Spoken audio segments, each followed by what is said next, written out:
Hello, everybody, and welcome to the Ride Home Podcast. I am your host, Hunter Mulholland, and it is time to talk Miami Dolphins football once again. Uh, After our last program, the Dolphins got some unfortunate news. Cater Kohu is going to be missing the entire season with a knee injury. They also got news about Ashton Davis. He is not done for the year. He's going to miss some time, but they avoided an Achilles tear, which is a very good thing, as beat up as this Dolphins secondary has been recently. Very, very big to hear that somebody's going to be around. Um, the Dolphins are looking to maybe fill that role. Maybe they have to go out and sign somebody, whether that's they have an outstanding offer with Rasul Douglas. Obviously, that has not been accepted yet, but maybe they go back in and say, "Hey, we really need you because Cater's out. Uh, how about we bump up that price a little bit?" So, uh, kind of just depending on, I think in the next week or two, you are going to see maybe a move for a cornerback from the Dolphins because they don't really have any options. So they go into camp with Cater Kohu as the CB1. He gets hurt. Artie Burns was going to be in the heavy rotation. He was supposed to slot in. He gets hurt. So now you're down to Mike Hilton and Jack Jones, who are going to be a option. And so now you're going to sit there and you need a third cornerback if you're the Dolphins. You absolutely do. Mike Hilton is probably going to stick on the slot, and Jack Jones is probably going to go outside and take CB1 where Cater was going to play. So your options now are Storm Duck, Cam Smith, Ethan Bonner.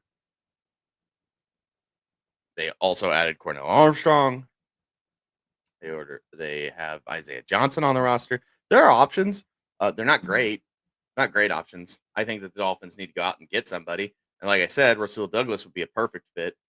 For me personally, my thoughts of how they need a corner bad, and they need somebody that can step in and be a ball hawking, pick playmaking cornerback. Douglas, to me, is the one that has the best chance to make a difference. I don't think that there's a lot of cornerbacks that are going to be on the open market or that are going to be available to be traded for you're going to get the best option over Rasul Douglas. So I think going out and signing him is likely the best play. We'll see as the weeks move on and you start to see preseason games whether or not the Dolphins go out and decide to sign somebody, or if they're just going to roll with the group that they have. Obviously, Cam Smith has not seen much playing time, so maybe this is a year for him to kind of take over and see. Ethan Bonner has been an interesting uh, playmaker for the Dolphins, but it really hurts to see Kohu missing. He was like the de facto CB1 coming into the season for the Dolphins.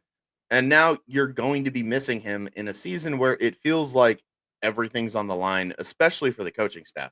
It feels like if they don't get a job done or if they don't show improvement, they don't show signs of moving in the right direction. This could be Mike McDaniel's last season. You could see a blow up of the roster. Maybe they don't have Tyreek Hill after this year. So it's a very important season for a lot of guys on the Dolphins. But I still think that they can play good enough football to keep jobs around and say, okay, well, we're going to hold on to these guys. We're not going to trade anybody because I think we're right there. We're right on the cusp. So definitely kind of this, it feels like this make or break season for the team. Um, Losing Kohu, losing Artie Burns this early does not help the cornerback room. Ife Melifonwu is hurt as well. He has not shown to be headed not necessarily in the wrong direction, but not necessarily in the right direction either. He's kind of expected to be soon, but not necessarily right this second. So you also are missing Artie Burns and Ife Melifonwu on the back end to pair with Minka Fitzpatrick. So while those two get healthy, or really while Melifonwu gets healthy, you're going to see more and more. You're going to see Dante Trader. You are going to see uh, some other options out there running out with the first team safeties and first team defense because you don't have any other options, and you got to see what they're going to give you. Um, because if they don't give you anything, you have to go out and sign somebody, and it's not necessarily something that people want to go and do this close to training camp. You work all off season to go and build a team that you think is going to compete, and then you're evaluating in training camp. Once we get to week two, even yeah, I'd say week two. Once we get to week two of the preseason, you're going to start to see the depth chart kind of shake out. Maybe there's a couple of jobs that are going to stay open, and maybe that's something to watch for down the road of the season. But I don't think that that is something that they want to throw a wrench into just yet. They want to see what they have. They will go out and add somebody. That's not something that, like, I'm not saying sitting here saying that they're not going to go out and grab somebody if they absolutely need it. But I think that they're probably going to roll in with what they got and see what happens. And you might not like it. I sure don't. I would rather go see the Dolphins go out and sign a cornerback that has veteran experience, has experience playing on the outside, has shown that he can play on the outside, like Rasul Douglas, a guy that can go get you some interceptions and create turnovers, especially with Minka Fitzpatrick back there playing center field and letting him do his own thing. And I've said it before, a good safety can always mask bad cornerbacks, but bad cornerbacks can't mask, or good cornerbacks can't mask a bad safety. Um, I would really like to see Minka and the safeties on the Dolphins get healthy and play to the top of their ability, because I think that even if they play have bad cornerback play and guys are getting beat, I think you're still going to see a little bit more intensity and a little bit more help, and it's still going to be a good defense, a good secondary if you got a good safety. Because a good safety can play all over the field. He can go and he can read the mind of the quarterback, read the eyes of the quarterback, and go and make a play on who he's going to throw the ball to, and have good closing speed and ball hawking ability to take the ball away. So it will be interesting with preseason kicking off soon, to see how the Dolphins trot out the first team. Um, it'll be a interesting watch because, frankly, they have to. They have to just try and trot some people out and see what happens. It doesn't.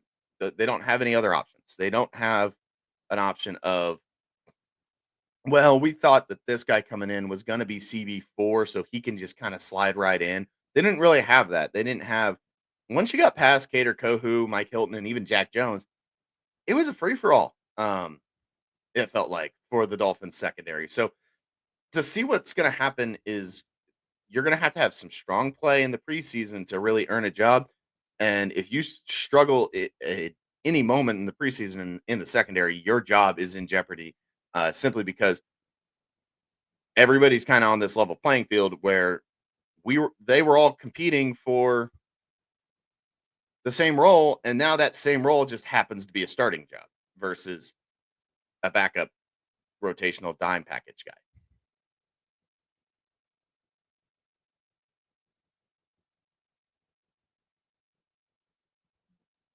Will any Dolphins wide receiver break out in preseason and training camp and bust through into the starting roles. That feels like it's held up by Nick Westbrook Akine right now. I don't know. I would like to say that Akine is going to be your wide receiver three, at least to start the season. I would like to see Malik Washington a little bit more. I think you're going to see him more, especially with how much they have Waddle and Hill take plays off just because of how much they are out there and running around. I think you're going to see Malik Washington more. Eskridge has had a great camp. I think everybody that is watching this right now and all Dolphins fans can speak and say, we want to see more Eric Ezukanma and see him break out. And it's not to say that we want to see him more because he hasn't really impressed, but we want to see him break out and be what the team thought he was going to be. And right now, depending on how you read this on ESPN, they have the depth chart up. Your first three are Hill, Waddle, and Westbrook Akine. Makes sense. Then you go to the second string. The second string, using air quotes for people listening and not watching the video. You have Eskridge, Malik Washington, and Eric Ezukanma. The third string, you have Taj Washington, Tariq Black, Theo Weiss Jr., and then you've got Andrew Armstrong and Monterey Baldwin that line up in the fourth string. So I would like to say that Malik Washington probably has the best chance, but I think that he plays too similar to Hill and Waddle to have that shot. I think as Ukanma, Eskridge, I really like Theo Weiss. I liked what I saw from him at Missouri. I think that Theo Weiss could be a good change of pace and change of style of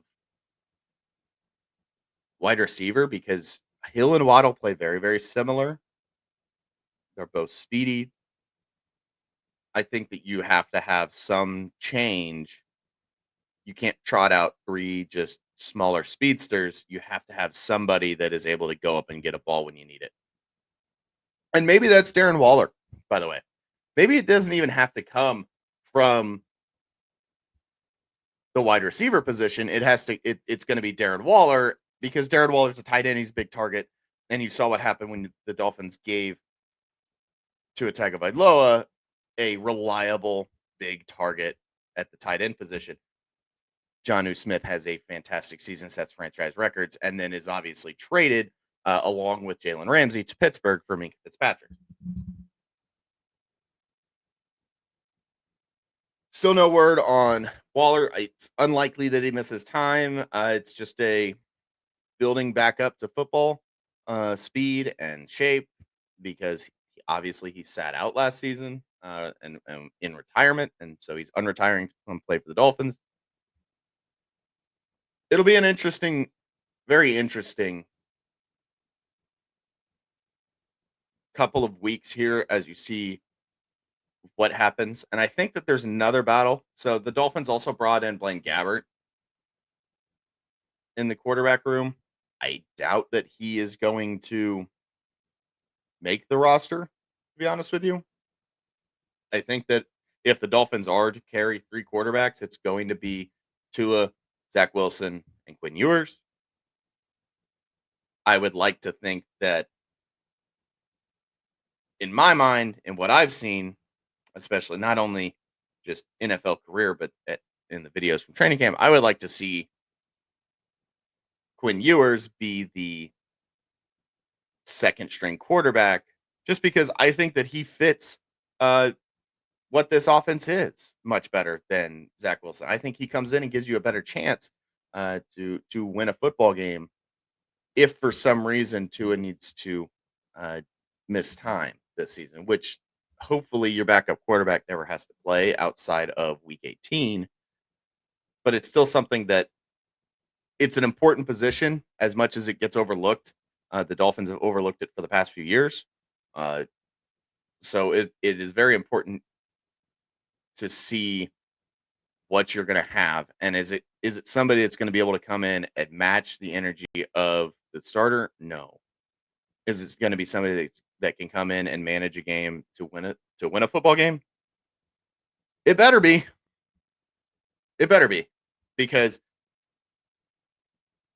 the amount of times last season and in previous seasons that it feels like if the Dolphins had better backup quarterback play, they probably could have won those games. They probably could have won more games and gone to the postseason last year, but they didn't have better backup quarterback play. So it's very important to see that. I would like to think that Tua stays healthy for the entire season, but it is what it is. Moving on, Tyreek Hill. Tyreek talked to reporters today saying that Tua's comments about him were needed to rebuild his relationship with the team. Or, sorry, Tua's comments about him needing to rebuild his relationship with the team were needed. He's trying to go. This is coming from David Fronis on X. He's trying to go about things the right way this year, starting with training camp.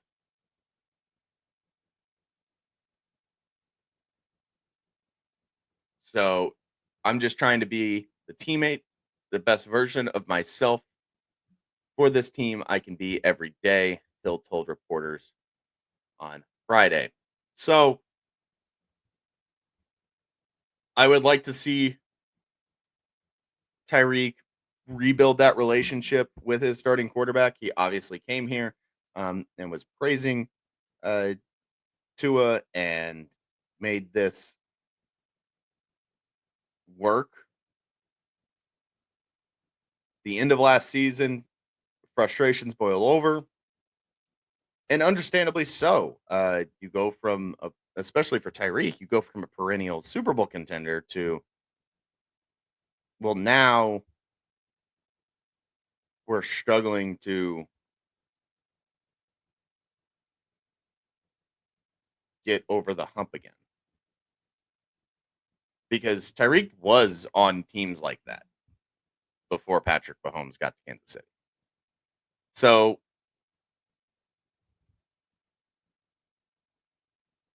I like to see it. I like to see him holding himself accountable. I think it's very important for the quarterback to take charge and say, "Hey, this is my team. This is how we do things." So good on Tua to make those comments at the beginning of camp. Good on Tyreek for building that relationship back up and wanting to be the best teammate. And maybe you see him uh, break out even more with the Dolphins, because that's what it's going to be.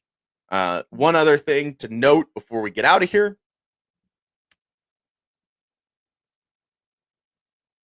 Jalen Waddle is having a fantastic camp. People are talking on Twitter about how he could possibly be wide receiver one level of play. One thing that I saw was, are we seeing the next great Dolphins wide receiver duo, or are we seeing the end of Tyreek Hill? I think that completely depends on how this season goes. If the season goes great for the team, for Tyreek, for Waddle, for Tua, I think you see the Dolphins hang on to him and let those guys go back out for another season. But if things go haywire, I think you could see Tyreek on his way out, along with Jalen Waddle cementing himself as wide receiver one in Miami. But that is all the time I have for today. I have been your host, Hunter Mulholland, here on the Ride Home podcast. We have been talking Miami Dolphins football. Give me a follow on X at Hunter Mulholland 4. Leave it into the description. Like, subscribe, and share this podcast, either video form on YouTube or on Apple Podcasts and Spotify. And we will see you next Tuesday.